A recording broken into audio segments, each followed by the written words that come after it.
आज का जो हमारा टॉपिक है ये है बुद्ध ग्रंथ किस प्रकार तैयार और संरक्षित किए जाया करते थे। तो हमने देखा कि बुद्ध या फिर कोई और भी शिक्षक हुआ करते थे, तो उनके जो भाषण हुआ करते थे, उनके जो विचार हुआ करते थे, वो ये लोग मौखिक रूप से व्यक्त किया करते थे। मतलब ये लोग बोल के लोगों को बताया करते थे, जो भी इनके विचार हुआ करते थे, जो भी इनके तर्क वितर्क हुआ करते थे। तो ये लोग घूमते रहा करते थे अलग अलग जगहों पर, और घूम घूम कर अपने जो विचार हैं, अपने जो आदर्श हैं, उनको लोगों तक पहुंचाया करते थे। इनके ये जब भी अलग अलग गांव में, जहाँ पर कुटागार शालाओं में, जहाँ पर इनकी बैठक हुआ करती थी, विचार विमर्श हुआ करती थी, तो उस जगह की महिलाएं, बच्चे, पुरुष, ये सब लोग उनकी बातों को सुनने आया करते थे। और इस तरीके से इनके जो विचार हैं वो लोगों तक पहुंचा करते थे। तो कहने का मतलब ये है कि इनके जो विचार को फैलाने का या प्रसार करने का जो तरीका था वो मौखिक रहा था। तो बौद्ध के कोई भी विचार या अधिकतर दार्शनिक के जो विचार थे, खासकर महावीर और बुद्ध के, इनके जीवन के दौरान इनके विचारों को लिखा नहीं गया था या लिखकर लोगों तक पहुंचाया नहीं गया था, बल्कि इनकी मृत्यु के पश्चात इनके, जैसे कि अगर हम बुद्ध की बात करें तो बिहार में एक जगह है वैसली, जहां पर ये सभा हुई और उस जगह पर सभी इनके जो शिष्य वगैरह थे उनको बुलाया गया। और आखिरकार वो जो मौखिक उपदेश बुद्ध के द्वारा या आदर्श बुद्ध के द्वारा दिए गए थे, उनको लिखित रूप उनका एक तैयार किया गया। ठीक है, तो बुद्ध के जो भी परंपराएं थी, बुद्ध के जो भी संदेश थे, जो आदर्श थे, उनको संकलित किया गया, उनको लिखा गया, इकट्ठा किया गया, और इसको 3 पार्ट्स में, अलग अलग विचारों को 3 पार्ट्स में जो है वो संकलित किया गया था। इसको बुद्ध के जो विचार थे जिनको संकलित किया गया था, इनको 3 पार्ट्स में बांटा गया था, जिसको हम बोलते हैं त्रिपिटक। अब वो जो त्रिपिटक हैं, इसमें फर्स्ट है विनय पिटक, एक है अभिधम्म पिटक, और एक है हमारा सुत्त पिटक। तो हमारा जो विनय पिटक है, विनय पिटक में किस प्रकार के नियम्स या रेगुलेशन हैं, तो इसमें जो बुद्ध से जुड़े जो विहार हुआ करते थे, जो संस्थाएं हुआ करती थी, उनके क्या नियम्स रहेंगे। अगर वहाँ पर कोई ऐसा व्यक्ति है जिसने बुद्ध परंपरा को अपनाया है, तो वो अपना जीवन विहार में किस तरीके से व्यतीत किया करता था। विहार मतलब वो आश्रम वगैरह कह सकते हो, जो ये हुआ करते थे।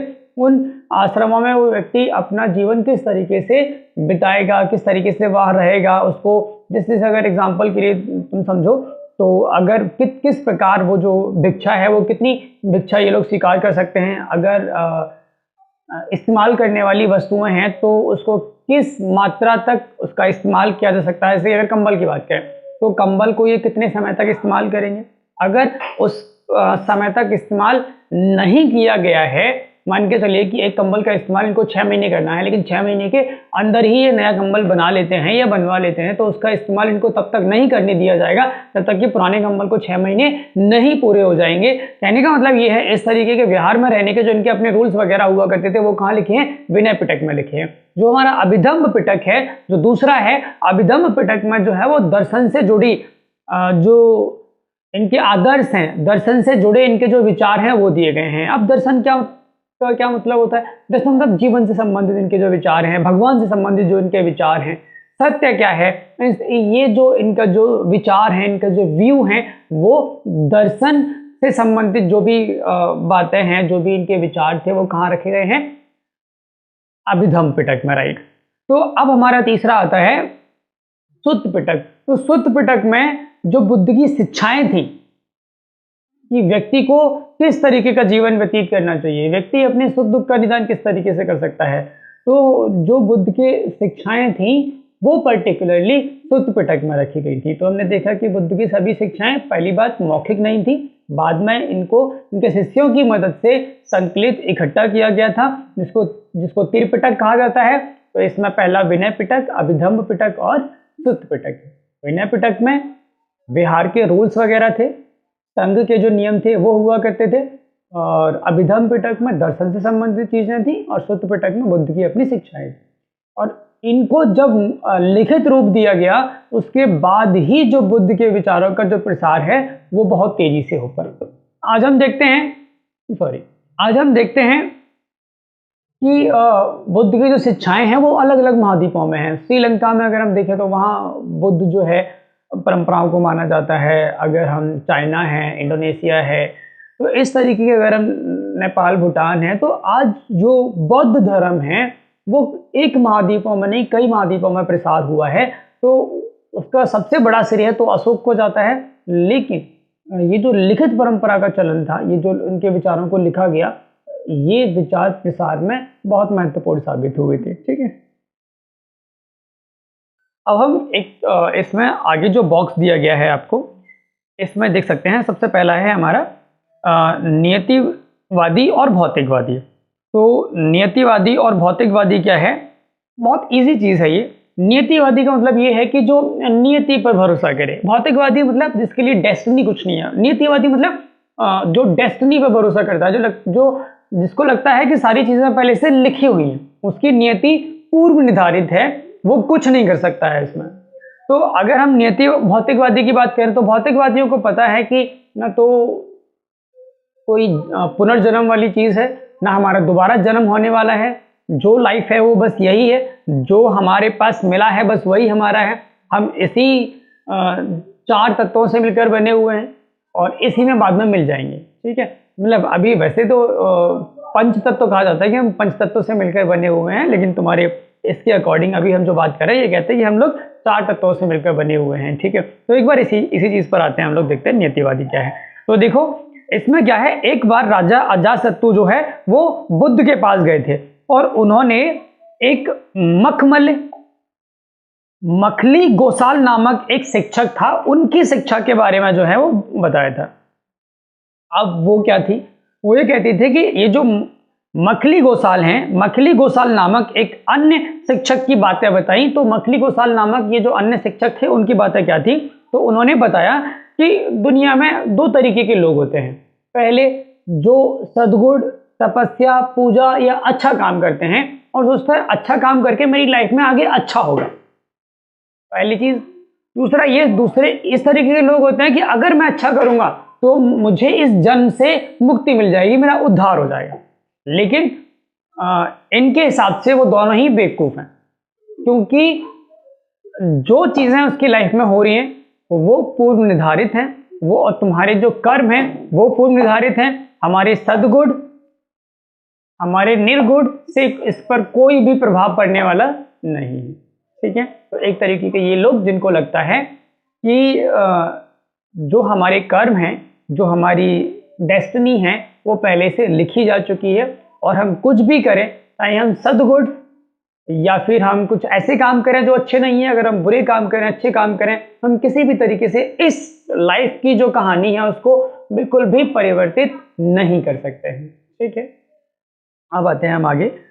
इनको हम बोलते हैं नियतिवादी, जिनको लगता है कि सारी चीज़ें पहले से फिक्स हैं। अब आते हैं भौतिकवादी। तो देखो भौतिकवादी का क्या है, भौतिकवादी में एक दूसरे दार्शनिक का या शिक्षक का उपदेश बताया गया है, जिनका नाम है अजीत केस कम्बलिन। अजीत केस कम्बलिन जो हैं, ये कहते हैं कि जो मनुष्य है वो चार तत्वों से मिलकर बनता है और इन्हीं में मरने के बाद मिल जाता है। उसकी जो शरीर है वो पृथ्वी से बना है और पृथ्वी में मिल जाता है। उसके अंदर जो वायु है वो वातावरण में मिल जाती है। उसके अंदर जो इंद्रियां हैं वो अंतरिक्ष में चली जाती हैं। उसके अंदर का जो जल है वो बाद में जल में चला जाता है। तो इनके हिसाब से व्यक्ति इन्हीं चार तत्वों से मिलकर बना है और मरने के बाद इसी में मिल जाता है। ना तो उसका कोई पूर्व जो दोबारा जन्म है वो होने वाला है, ना ही कोई पिछला जन्म उसका था। तो इसको हम बोलते हैं भौतिकवादी की जो है वो यही है, ना तो तुम्हारे चढ़ाने से कुछ होने वाला है, ना तुम्हारा पूजा पाठ करने से कुछ होने वाला है, ना तुम्हारे सद्गुण से कुछ होने वाला है। तो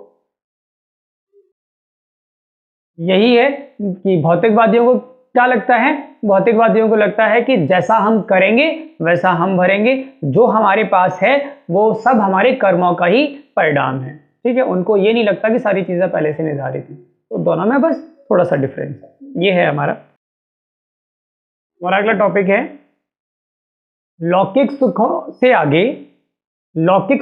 आगे महावीर का संदेश। ठीक है, तो देखो जैन धर्म के जो मूल सिद्धांत थे वो महावीर के जन्म के 6ठी शताब्दी पूर्व पहले भी उत्तर भारत में जो है वो प्रचलित थे। जैन परंपरा के अनुसार अगर हम देखें, मतलब ये है कि जो जैन धर्म के सिद्धांत हैं, जैसे अहिंसा का सिद्धांत है, या फिर पूरा का पूरा जो विश्व है वो प्राणवान है, ये जो सिद्धांत है, अहिंसा का सिद्धांत से मतलब ये है कि तुम्हें किसी के भी प्रति हिंसा नहीं करनी है, चाहे वो जानवर हो, इंसान हो, या फिर जो सूक्ष्म जीव हैं वो हैं। कहने का मतलब ये है कि तुम्हें हर एक सजीवों के प्रति क्या रखना है, खुद को उदार रखना है, बड़ा विनम्र रखना है, गलती से भी तुम किसी को भी हिंसा या चोट ना पहुंचाओ। ये जो सिद्धांत है वो अहिंसा का सिद्धांत होता है। तो ये अहिंसा का जो सिद्धांत है जैन धर्म का, ये उत्तर भारत में, या फिर हमारा जो संपूर्ण जो विश्व है वो प्राणवान है, ये भी हम देखेंगे क्या है। इस तरीके के जो जैन धर्म के सिद्धांत थे वो उत्तर भारत में 6ठी शताब्दी ईसा पूर्व महावीर के जन्म से पहले भी प्रचलित थे। लेकिन जैन परंपरा के अनुसार अगर हम माने तो उनके अनुसार महावीर से पहले भी इस तरीके के कुल 23 तीर्थकर पहले भी हो चुके हैं। ठीक है, मतलब एक तरीके से देखा जाए तो जो महावीर हैं वो 24वें तीर्थकर थे। अब ये तीर्थकर कौन होता है? जैसे कि हमारे यहाँ संत होते हैं, ठीक है, या फिर मान के चलो मुस्लिम समुदाय में देखा जाए तो मौलवी होते हैं। तो तीर्थकर उनको कहा जाता है जो एक तरीके से इसमें कहा गया है कि तीर्थकर उनको कहते हैं जो जैन धर्म में चाहे महिला हो या पुरुष हो उनके जीवन की नैया पार लगाए। नैया पार लगाने से क्या मतलब है? नैया पार मतलब ये कि उनको अपने जीवन को किस तरीके से चलाना है, पूरे जीवन काल में क्या करना है, क्या नहीं करना है, इस तरीके के सिद्धांत जो बनाए, इस जीवन को जीने में उनकी जो हेल्प करे। ठीक है, शुरू से लेके जीवन के अंतिम समय तक। तो उनके जीवन को चलाने वाला, उनके जीवन की नैया पार लगाने वाला, इसको हम बोलते हैं तीर्थकर। ठीक है, अब देखो जो जैन धर्म का जो दर्शन है, जैन धर्म के जो मूल सिद्धांत हैं, सबसे पहला है कि संपूर्ण जो विश्व है वो प्राणवान है। संपूर्ण विश्व प्राणवान होने का ये मतलब है कि हर चीज में क्या है? प्राण है। जैसे कि हिंदू फिलॉसफी के अनुसार हर चीज में क्या है? भगवान है। वैसे ही जैन धर्म के अनुसार हर वस्तु में, चाहे वो निर्जीव हो या सजीव हो, सब में क्या है? प्राण होता है। ठीक है, पत्थर है, चट्टान है, सभी प्राणवान है, सब में प्राण होता है। तो संपूर्ण विश्व क्या है? प्राणवान। एक तो जैन धर्म ये मानता है। दूसरा, जीवों के प्रति हिंसा, इसमें एक बहुत बड़ा जो है वो दुष्कर्म माना जाता है कि इंसान है, जानवर है, या फिर सूक्ष्म जीव हैं, इन सभी के प्रति जो हिंसा है वो पूरी तरीके से वर्जित है। ठीक है, तुमने आज देखा होगा कि जो जैन के जो गुरु होते हैं वो अपने साथ एक मोर पंख लिए चलते हैं।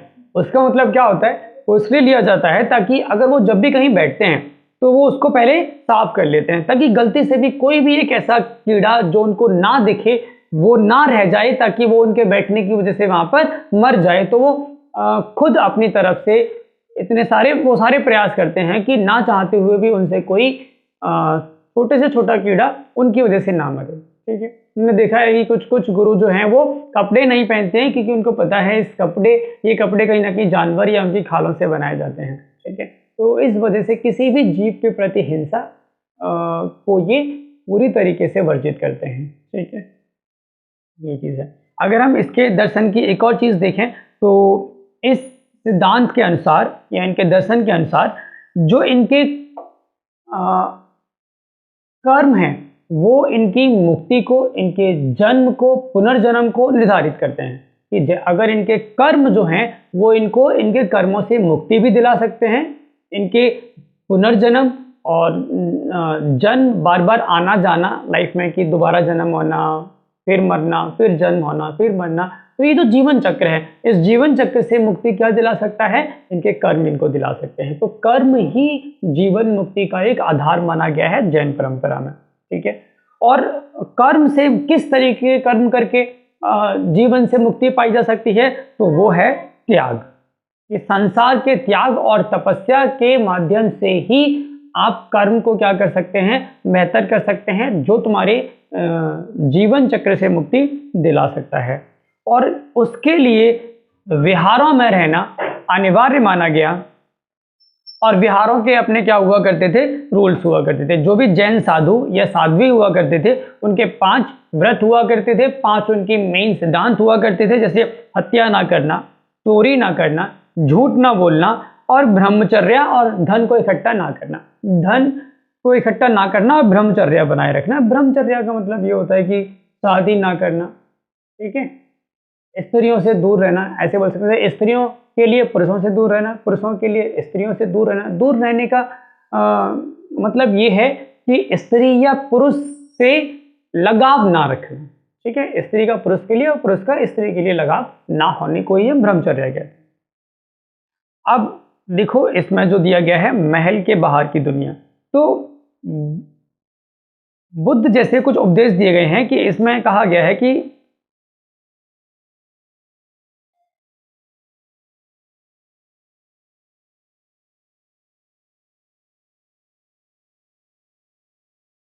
अब देखो ये जो हमारा है ये लिया गया है उत्तराध्ययन सूत्र नामक एक ग्रंथ से, ठीक है।